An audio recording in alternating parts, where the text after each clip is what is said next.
object of God's love is an interesting part of that song for me.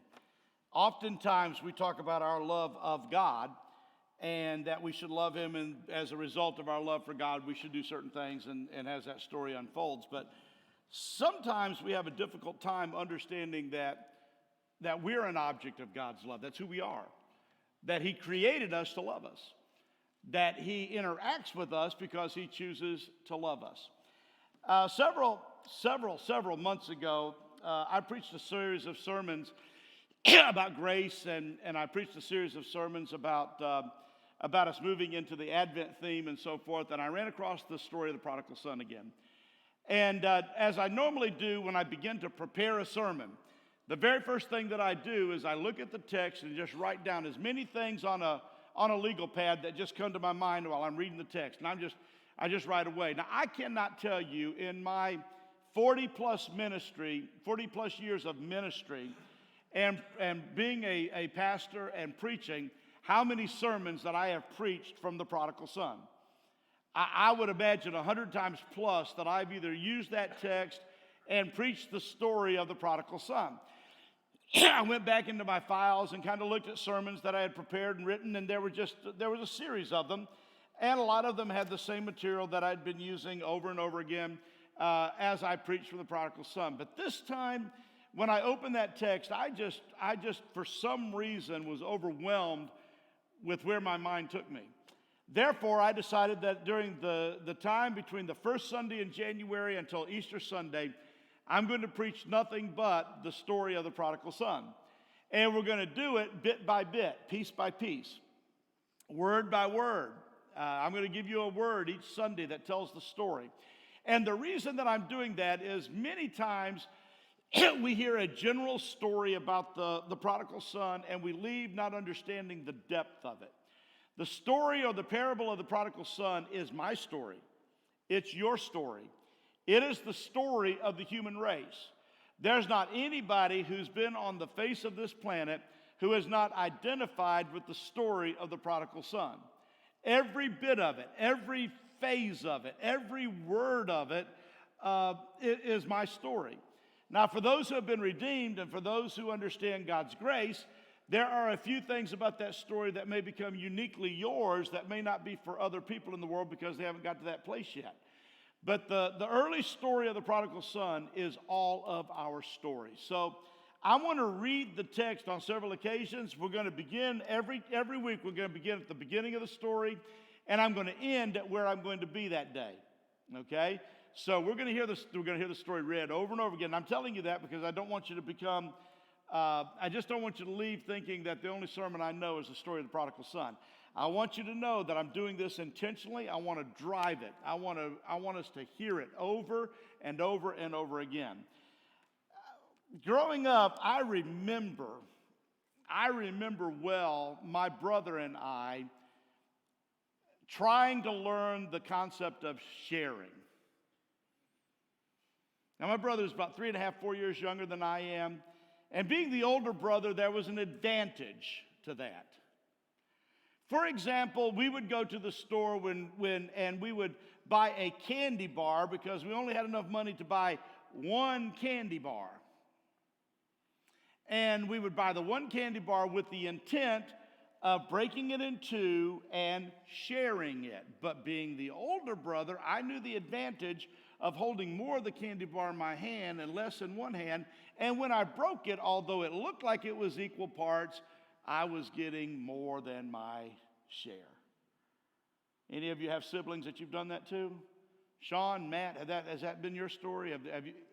Matt's pointing to Sean, the older brother. We understand that, Matt. You and I understand that story, don't we? I can remember well one day my mother trying to teach us sharing because she was making pancakes. And we all know, I don't know if this happens at your house, but when pancakes, my mother didn't wait till there was a stack of pancakes. She served them right as they were coming out of the pan. You know what I'm talking about? And so somebody was going to get the first pancake.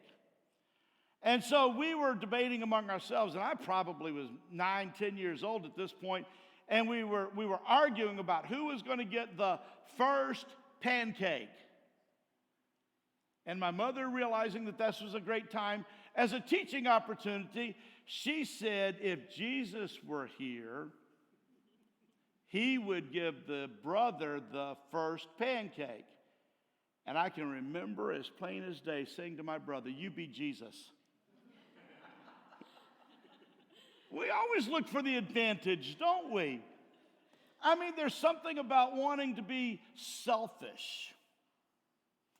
In 2013, I don't know if you know this or not, but Webster every year puts out the word of the year. Are you aware of that? They put out a word. In 2013, the word selfie was the word of the year. Because we all have learned that we can take our cameras and take selfies. Now, selfies in and of themselves are not too bad.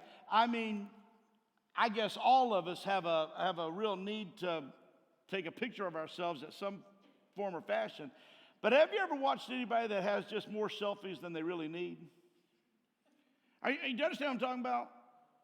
And I don't know what it is. My daughter has finally explained to me, because I'm old and I don't know anything about modern technology, but I never could understand why people always did this.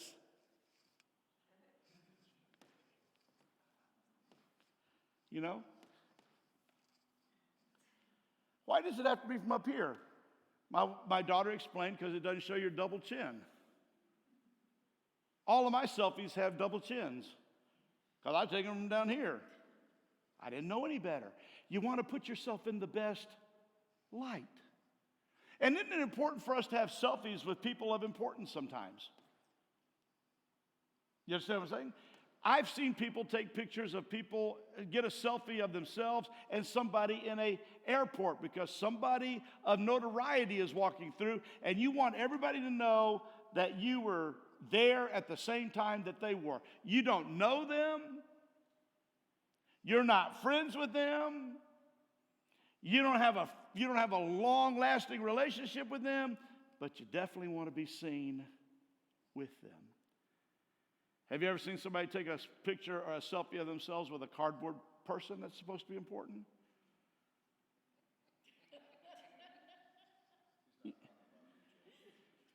You know, somebody that's a piece of cardboard. I don't know how many people have had their picture made with Elvis. A cardboard Elvis. A cutout. And we say, oh, how cute. Selfie. Every time I heard the word selfie, I think of the Greek mythological figure of Narcissus. Greek mythology tells us that was a man named Narcissus that was so in love with himself, so beautiful, so appealing, that everybody that came in contact with Narcissus fell in love with him. He was so handsome. They were drawn to him. And one day, a man named Nemesis, do you know the story? Convinced Narcissus to come down to a pool of water and to look into the pool. And when Narcissus looked into the pool, he fell in love with himself and could not leave the image of himself in the pool. And he starved to death looking at himself.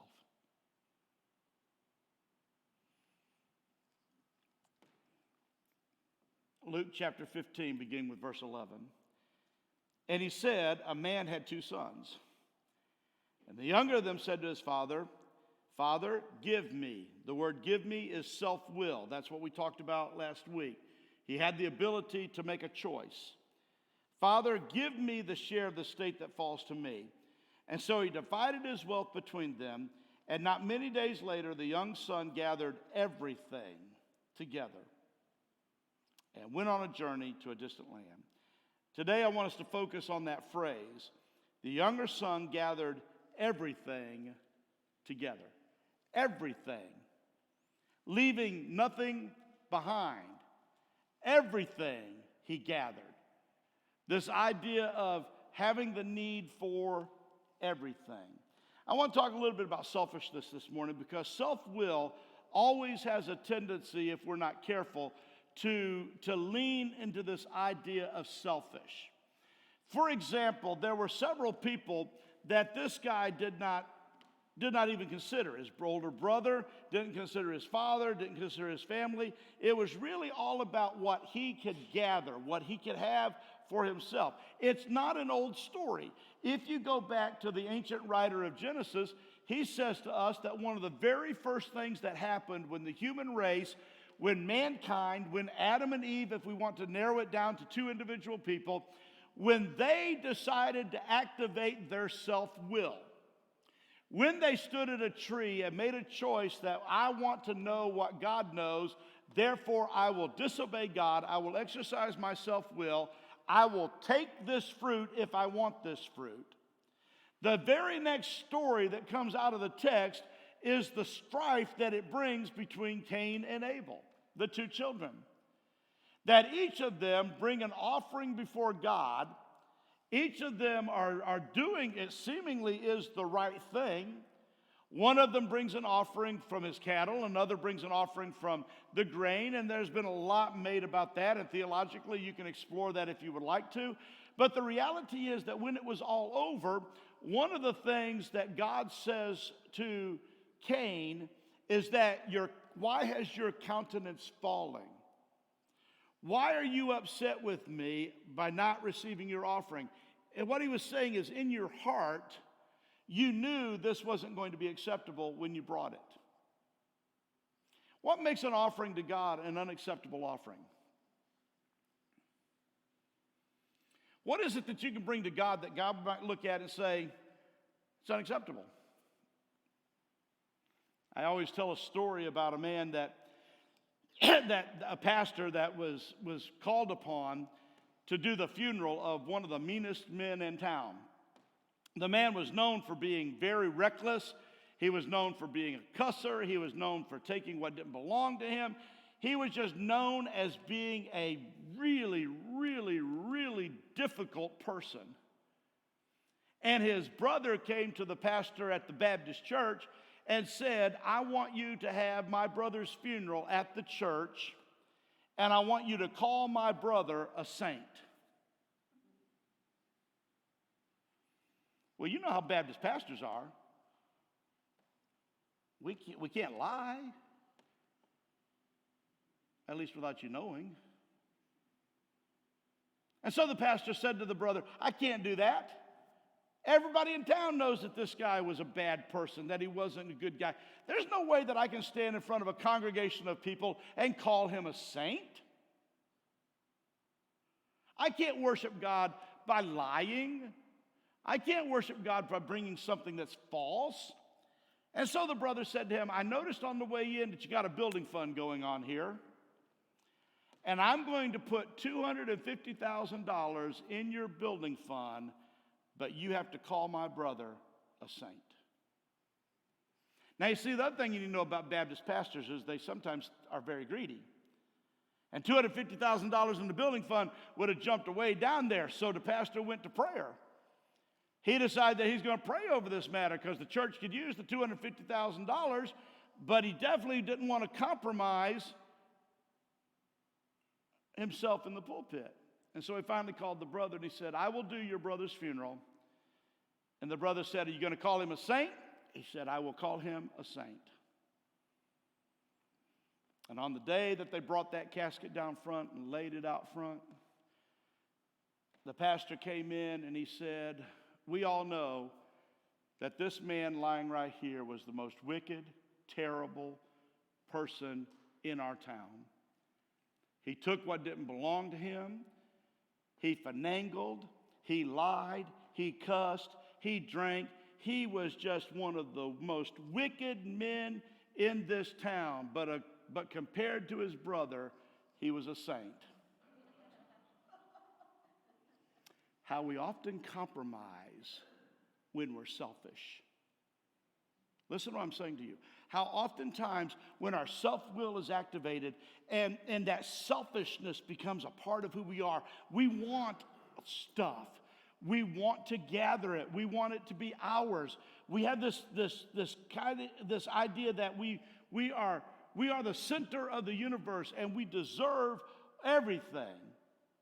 Cain, the reason that your offering was not acceptable is because it didn't come from your heart. You're offering it from a selfish perspective. Selfishness is not greediness. And I wanted to make that point this morning, that this young man, if I read the story well, he wasn't greedy. He was selfish, but he wasn't greedy. I've heard it preached all of my life that when he went into a foreign country, he bought his friends everything that he wanted to spend for. He just spend and spend and spend, and we'll get that to another. We'll get to that another time. But the idea that he was greedy, that he wanted it just to hoard it or to have it to himself, is not the point. Selfishness is when we put ourselves in the center as over against everything else that's around us. If I can get more than someone else, I'm selfish. If I regard what I have and what I need and what I want as being more important than the needs of someone else, I have become not greedy, I have become selfish. Greedy is when we hold on to all this stuff. Greedy is when we can't spend our money because we are so filled with that Midas complex that we've got to have more and more and more and more. Kevin Lofton and I were talking before the service this morning about someone that had been raised during the time of the Depression. And one of the things that they said is that he has become a pack rat. That this person likes to hold on to everything. And I told him, I said, and I know the story. We all know the story. That people who grew up in that day, I'll always say this to you. When you say to them, you have 10 of the same items, why do you need 10 of the same items? And the response is, I might need it someday. Always. I might need it. Why do you have this? Well, I might need it someday.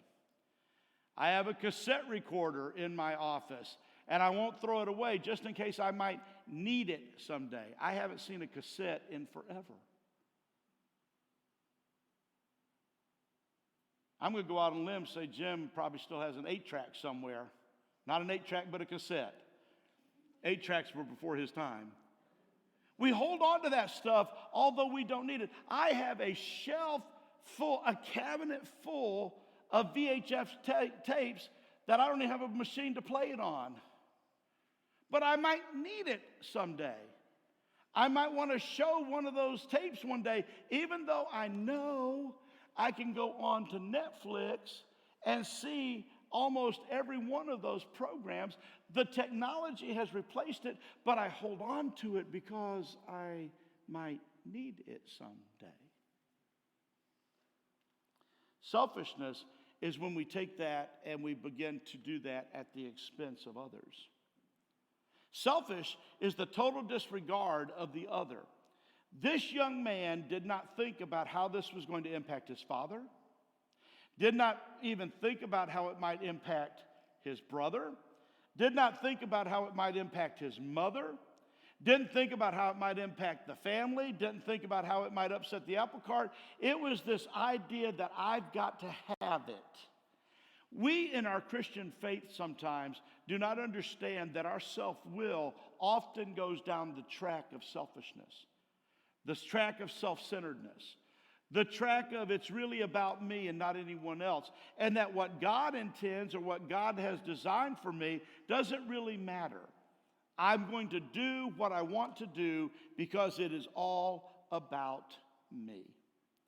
Mother Teresa at one time began to teach that if you give something to someone that you don't need anymore, you haven't given at all. If all you do is give away the stuff that you don't need and that you can live without, that's not giving. She said that Jesus Christ gave with the ultimate sacrifice of his own life. That his demonstration of giving was that I don't need to have anything, I can give everything. And sometimes our sinfulness gets caught up in this idea of self-centeredness and selfishness that we no longer understand how we're impacting the life of someone else. Selfishness robs us of our joy.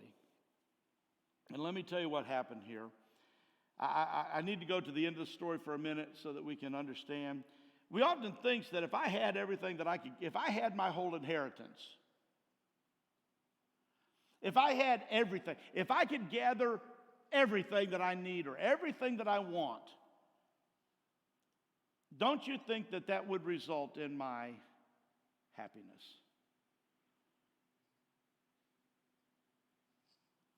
If I could win the lottery, that'd make me happy.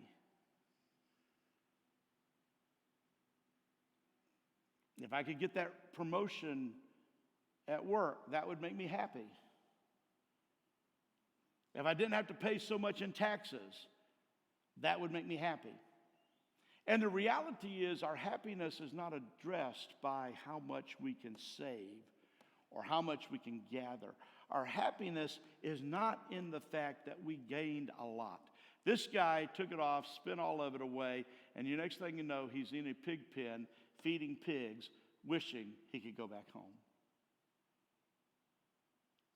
Oftentimes, selfishness, self-will and selfishness takes us down this road. And oftentimes, it's a slippery road. And once we start going downhill down that road, we just can't stop. And we have a tendency not being able to put on the brakes. We just become more selfish and more selfish and more self-centered. And we close off the rest of the world. And we no longer see the needs of the people right next to us, much less the needs of people that may be down the road from us. And we become all about us.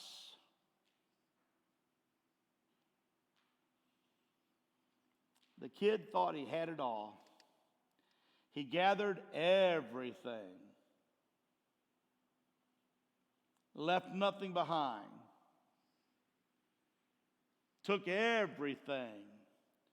Now let me tell you about part of this story that I'm going to read into it just for a moment. He removed his whole presence from that environment. He took everything. Everything that was associated with him. Everything that he thought belonged to him, everything that was centered around him, he removed it from the household and took it with him. He removed his presence. Are you hearing me? We have stuff at my house that belonged to my 3 girls. We still have it. Every now and then I look at it and I'm reminded, my oldest daughter, I'm reminded of my youngest daughter, I'm reminded of my middle daughter. I go out there and look at all these things, and there they are. I wish they would come and get everything. My garage is getting full. I need more space for me because I'm selfish. See? But I don't want them completely removing themselves from all of their presence from me. Presence as being present with us. This young man identified himself as getting everything, saying to the family, I'm gone. I'm out of here. The most risky place that we can be in our lives is when we say to God the Father, I want everything. I want what's mine, and I will remove it all from your presence. Are you following me here? Remember how many times I have told you from this pulpit that many times we're in the presence of God. He loves us. He invites us. He creates us. He walks with us. He talks with us. He hears our prayers. All of this is because His presence and our presence are together. But there's a point when sometimes we say to God the Father, I want what's mine. And I will leave your presence. I will go my own journey. I will take myself to my own foreign land. And I'm going to take everything that I have and I'm going to take it with me. But God does not stop us at the door and say, I'm sorry, you can't do that. He continues to love us. He continues to be present in our lives. But it is a self-willed choice that we make. Sometimes because of our selfishness, we want to be like God, is what the serpent said to Adam and Eve. If you eat from this fruit, you'll be like God. You'll know like God. You'll have everything. You'll have power. You'll have prestige. You'll have money. You'll have everything that God has. And you take that and you walk out with it.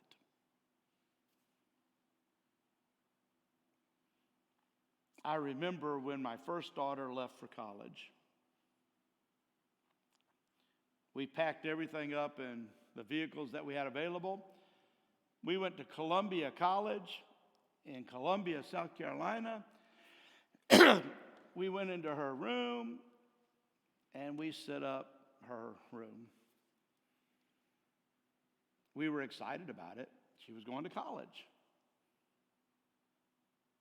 But when we got back home, she didn't take everything. And you know what? She always came back home. There was something there that anchored her to that. And my second daughter, when we were here, she moved over to Kennesaw State. There was this big debate in our house that why you got to move onto campus? Why can't you just stay here and be like a lot of kids in this area and drive over to campus? But no, she wanted the campus experience, to which we also thought that was a good idea. When Tori said, I need to go to Johnson & Wales School in Charlotte, North Carolina, we couldn't pack her stuff fast enough. You know, we were kind of glad. And my three girls will tell you today that there was a problem, because out of all the three of them, the only one I ever gave a gas card to was to Tori. I gave her a Shell gas card, and I said, now this is in case of emergencies, but you can fill up your tank as you need to. but why did I give her a Shell card? Because I wanted her to what? Come home.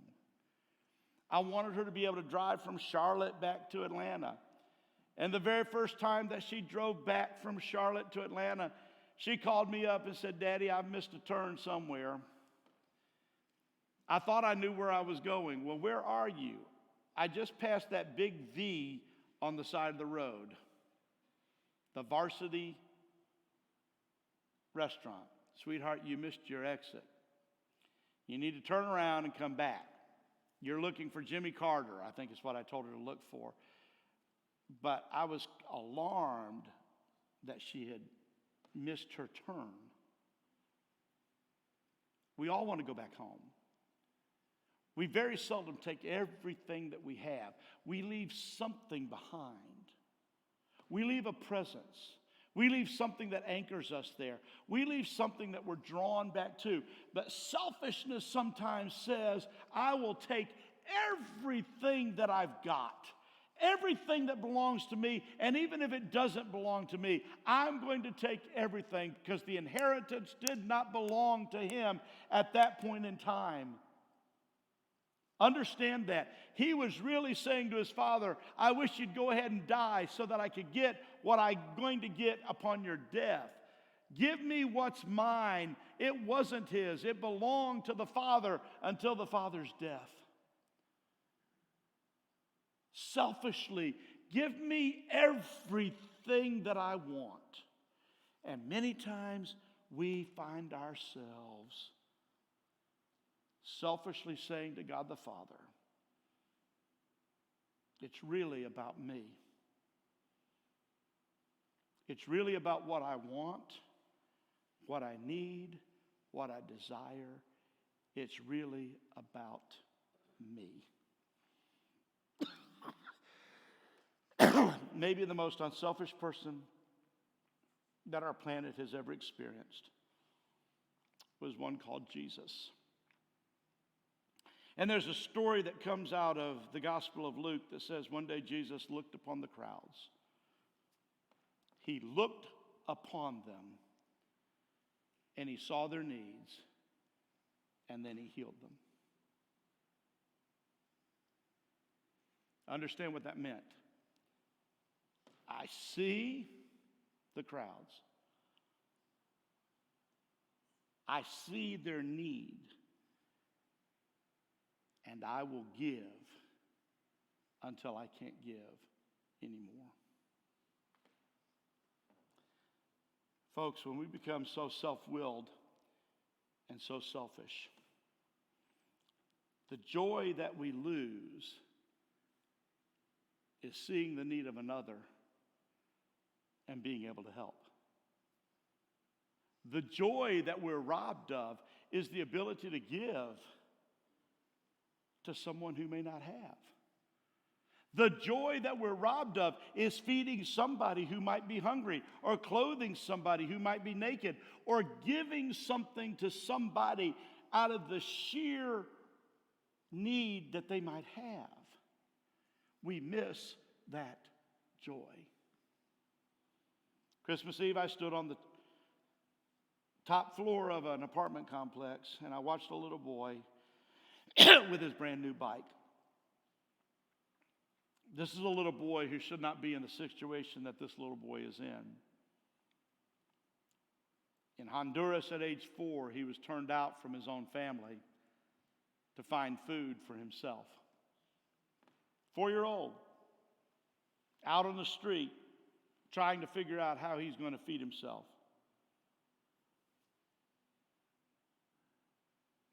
Does that not ring a bell?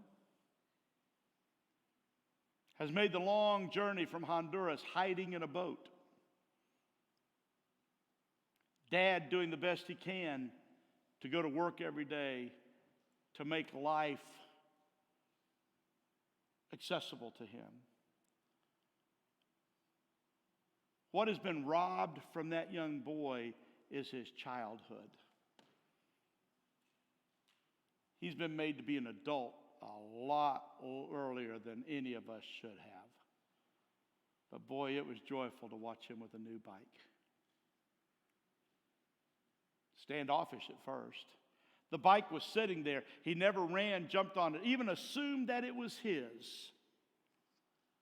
Understand that. He didn't assume that that bike was his. He may have hoped that it was. He may have been looking at it thinking that maybe it's mine, but I'm not going to cross that line. I'm not going to assume that it's mine, because I have been disappointed so many times in my life.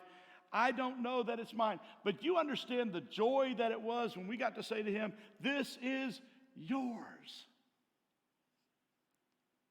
And his face just lit up. Let me tell you something, folks. When we're selfish, when it's all about us, we're robbed of the joy and the happiness of life. And I want to tell you one more thing before we close. Life is too short for us not to be happy. Life is too short for us not to be joyous. Life is too short for us to spend all of our time gathering stuff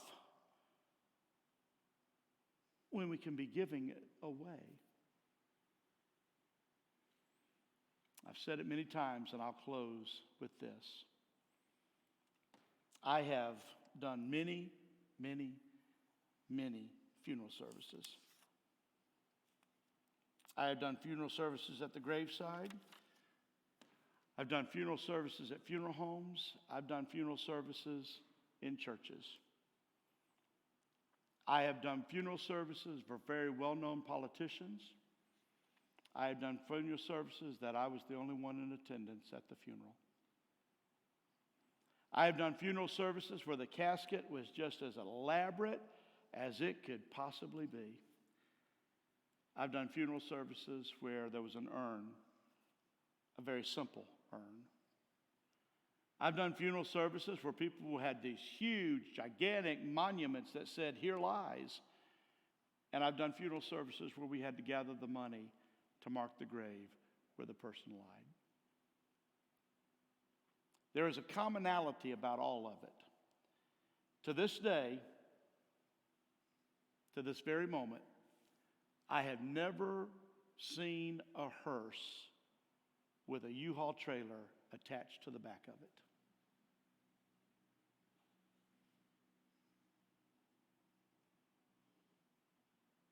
You know what I'm about to say. You don't take it with you. Sometimes our selfishness robs us of the joy of giving. This young man spent all of his money riotously, but he robbed himself of being in the presence of his family. He robbed himself of the joy of giving himself to them and them to him. Self-centeredness and self-will often goes down the slippery slope of selfishness.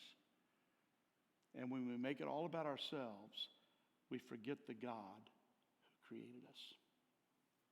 Dear Father, will you remind us today that in this world today where selfies have become so prominent, where we draw attention to ourselves and we want to be known and we want to be popular and we want to be rich and we want to be more than anybody else around us. Remind us that selfishness is a slippery slope that often isolates us to ourselves, takes our presence away from others and their presence away from us, and it often results in misery. Life's too short, Lord. You've said to us that 80 to 90 and 100 years are those blessings that you give to us. Why would we want to spend those years miserable when we can spend those years giving and receiving and being happy? Remind us today that sinfulness is always a result of our selfishness. For we pray it in Christ's name and for his sake. Amen.